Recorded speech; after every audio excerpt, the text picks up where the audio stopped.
Praise lord. అందరూ బాగున్నారా? ఈ చక్కటి సమయంలో మీతో కొన్ని విషయాలు నేను పంచుకోవాలని ఆశపడుతూ ఉన్నాను. అయితే దేవుడు కొన్నిసార్లు మనతో మాట్లాడుతూ ఉంటారు. అయితే అది ఏ సమయంలో మాట్లాడతారో, ఎక్కడ మాట్లాడతాడో, ఎలా మాట్లాడతాడో మనకు తెలియదు. కానీ ఖచ్చితముగా మనల్ని ఒక సమయంలో పట్టుకొని మనతో ఆయన మాట్లాడుతూ ఉంటాడు. అయితే చూడండి ప్రియమైన దేవుని బిడ్డలారా, మీకు ఒక విషయాన్ని, ఒక వ్యక్తిని జ్ఞాపకం చేసి నేను ముగించాలని ఆశపడుతూ ఉన్నాను. నోవాహు గారిని జ్ఞాపకం చేసుకోండి. దేవుడు ఆయన్ని జ్ఞాపకం చేసుకున్నాడు. ఎందుకు జ్ఞాపకం చేసుకున్నాడు అని కనుక మనం జ్ఞాపకం చేసుకున్నట్లయితే, ఆలోచన చేసుకున్నట్లయితే, దేవుని కృప ఆయన మీద ఉన్నది. ఎందుకు ఆయన మీద ఉంది? బైబిల్ గ్రంథంలో మాట కనబడుతూ ఉంది నోవాహు గురించి. నోవాహు అట్లు చేసెను అని మనకు కనబడుతూ ఉంది. నోవాహు ఏం చేశాడంటారు అంటే, నోవాహు అట్లా చేశాడు అని చెప్తున్నాడు దేవుడు. నోవాహు ఎట్లా చేశాడు అని కనుక మనం పరిశీలన చేసుకున్నట్లయితే, దేవుడు చెప్పింది చెప్పినట్లుగా ఆయన చేశాడు. దేవుడు ఏం చెప్పాడు? బాబు, నేను ఈ లోకాన్ని నాశనం చేయబోతున్నాను, ఈ లోకంలోనికి లేకపోతే ఈ భూమి మీదకి జల ప్రళయం రాబోతుంది, నేను రప్పించబోతున్నాను. ఇక్కడ అనేక మంది పాపంలోను శాపంలోను కూరుకుపోతూ ఉండిపోతూ ఉన్నారు. కాబట్టి ఈ లోకాన్ని లేకపోతే ఈ ప్రజల్ని నేను తుడిచివేయబోతూ ఉన్నాను. మరి నిన్నెందుకు నేను కాంటాక్ట్ అయ్యాను, లేకపోతే నీకెందుకు ఈ విషయాలు చెప్తున్నానంటే, ఈ భూమి మీద నువ్వు ఒక్కడవే నీతిమంతుడిలా కనబడుతున్నావు నోవాహు, అందుకే నేను చెప్పింది చెయ్యి అని దేవుడు నోవాహు గారికి ఒక ఆజ్ఞ అనేది, లేకపోతే ఒక మాట అనేది నోవాహు గారికి చెప్పి ఉన్నాడు.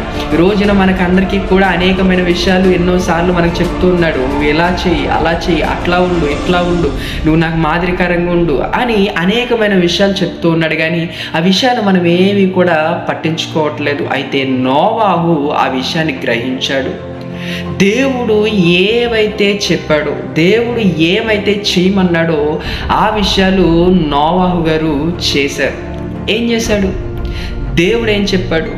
నువ్వు ఒక వాడను తయారు చేయు, నేను చెప్పిన కొలతల ప్రకారం, నేను చెప్పిన హైట్ ప్రకారం, నేను చెప్పిన వెడల్పు ప్రకారం ప్రతిదీ కిటికీ ఎక్కడెట్టాలో, డోర్ ఎక్కడెట్టాలో, లేకపోతే ఇంకా ఏమేమి పెట్టాలో, ఎవరిని ఎక్కించాలో, ఎవరిని ఎక్కించకూడదో, నువ్వు ఎలా సువార్త ప్రకటించాలి, ప్రతిదీ కూడా నోవాహు గారికి చెప్పారు.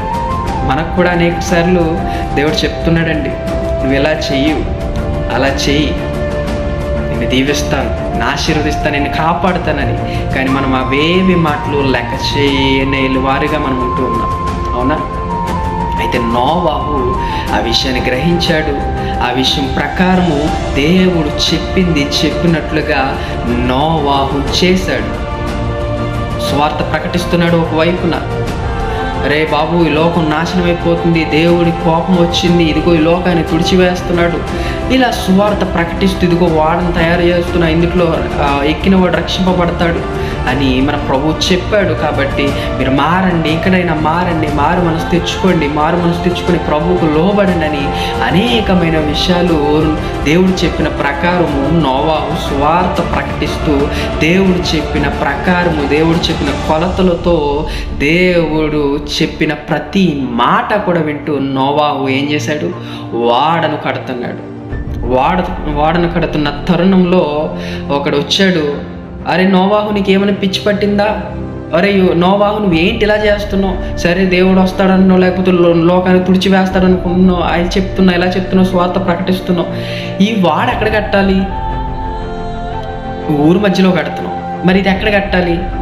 ఎక్కడో సముద్రం దగ్గర కట్టాలి, లేకపోతే చెరువు దగ్గర ఎక్కడో నీళ్ళున్న చోటని కట్టాలి. కానీ నువ్వు ఊరు మధ్యలో కడితే నీకేం ప్రయోజనం అనేది వచ్చి ఎక్కిరించేవాడు ఒకడు. అరే నీ పిల్లల్ని ఇలా నాశనం చేస్తున్నారా, దేవుడు ఎంజాయ్ చేయరా అంటూ మరొకడు వస్తున్నాడు. అయినా అవేవి లెక్క చేయకుండా, మైండ్లోకి తెచ్చుకోకుండా దేవుడు చెప్పిన ప్రకారము నోవాహు అట్లా చేశాడు. ఒక రోజు వచ్చింది. ఆ రోజులో ప్రియమైన దేవుని బిడ్డలారా, నోవాహు కుమారులు, నోవాహు భార్య, నోవాహు కోడళ్ళు, జంతువులు అన్నీ కూడా రక్షింపబడ్డాయి. తర్వాత నోవాహు చేసిన వాడ, దేవుడు చేయమన్న వాడ పైకి లేచింది. 40 దినాలు రాత్రి పగళ్ళు కూడా ఆ వర్షం కురిసింది. అప్పుడు వాళ్ళు తెలుసుకున్నారు, నోవాహు నన్ను కాపాడు, డోర్ తెరువు అంటే సమయం అయిపోయింది. ఈరోజు మీరు కూడా అనుకుంటవచ్చు, సమయం ఉంది కదా, ఏది నిజమేదో అబద్ధం మనకు తెలియట్లేదు కదా, సర్లే సమయం రేపు పొద్దున్న చూసుకోవచ్చు, ఎల్లుండి చూసుకోవచ్చు, ఇలా మనం కొన్నిసార్లు అనుకోవట్లేదా? అనుకుంటున్నాం కాబట్టి ఇంకా నీ జీవితంలోనికి, మన జీవితంలోనికి రక్షణ రావట్లేదు. ఈరోజున ప్రియమైన దేవుని బిడ్డలారా, దేవుణ్ణి మనము తెలుసుకోవాలి. ఆయన చెప్పిన ప్రకారం చెప్పినట్టు మనం చేసేవారిగా మనం ఉండాలి. చేస్తున్నాము? నోవాహు అట్లా చేశాడు. ఎట్లా చేశాడు? దేవుడు చెప్పినట్లుగా నోవాహు చేశాడు గనక వారి కుటుంబము రక్షింపబడింది. ఈరోజు నీ కుటుంబం, నా కుటుంబం కూడా రక్షింపబడాలి అంటే మనమందరము కూడా దేవుడు చెప్పినట్లుగా మనం చేసేవారిగా మనం ఉండాలి. ధర్మశాస్త్రానికి లోబడాలి. దేవుడు యేసుక్రీస్తు ప్రభువారి లోకానికి వచ్చింది ఎందుకు? నిన్ను నన్ను కూడా రక్షించడానికి, నీ పాపంలో నుంచి ఆయన రక్షించడానికి, ఆయన కాపాడడానికి వచ్చాడు. ఈరోజున ఆయన రక్షణ భాగ్యాన్ని కూడా మనం చేతపరచుకోలేకపోతున్నాం. ఈరోజున అనేకమైన రంగాల్లో మనం పాపం చేస్తూ ఉన్నామంటే గమనించండి ప్రియమైన దేవుని బిడ్డలారా, సాతాను ఇంకా నిన్ను మబ్బి పెడుతూ ఉన్నాడు. ఇంకా ఎంజాయ్ చేయి, లేకపోతే ఇంకా తిరుగు, ఇంకా తాగు, ఇంకా సుఖించు, ఇంకా చెయ్యి అని అంటున్న తరుణంలో నువ్వు లొంగిపోతున్నావు సాతానుకు. దేవుని మాటలను ప్రక్కకు దోసేస్తున్నావు. ప్రియమైన దేవుని బిడ్డ, ప్రియమైన సహోదరుడా, ఈ రోజున దేవుని యొక్క సువార్త మీరందరూ కూడా తెలుసుకొని ఆయన సువార్త ప్రకారము ఆయన ఏం చెప్తున్న ప్రతి మాట కూడా వింటూ ఆయన రక్షణ భాగ్యం చేత పట్టుకుంటూ, నోవాహు ఎలా అయితే కృప పొందిన వాడాయనో, నోవాహు ఎలా అయితే దేవుని మాట విన్నాడో, దేవుని యొక్క మాటకు లోబడ్డాడు. ఈరోజు నీవు కూడా లోబడుతున్నావా? లోబడేవాడిగా ఉంటే దేవుడు నిన్ను ఆశీర్వదిస్తాడు, దేవుడు నేను దీవిస్తాడు, దేవుడు నిన్ను, నీ కుటుంబాన్ని ఆయన కాపాడుతాడు. ఈరోజు నువ్వు రక్షింపబడాలి అంటే ఆయన రక్షణ భాగ్యంలో, ఆయన రక్షణ పాత్రలో చేయి వేసే వారిగా మనం ఉండాలి.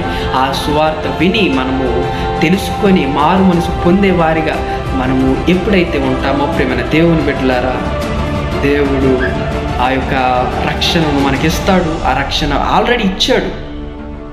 మనం ఆ రక్షణ భాగ్యాన్ని చేతపట్టుకొని ఆయనకి స్వార్థ ప్రకటిస్తూ, అనేకుల్ని మార్చుతూ ఆయన యొక్క పరలోక రాజ్యంలో మనం అందరము కూడా ఉండాలి అంటే ప్రియమైన దేవుని బిడ్డలారా, ఆయనలో మనం జీవించే వారిగా ఉండాలి. ఆయన మాట వినేవారిగా, ఆయన త్రోవలో నడిచేవారిగా మనం అందరము కూడా ఉండాలి అని ప్రభు పేట తెలియజేస్తూ ఈ నా మాటలు ముగిస్తూ ఉన్నాను. Praise the lord.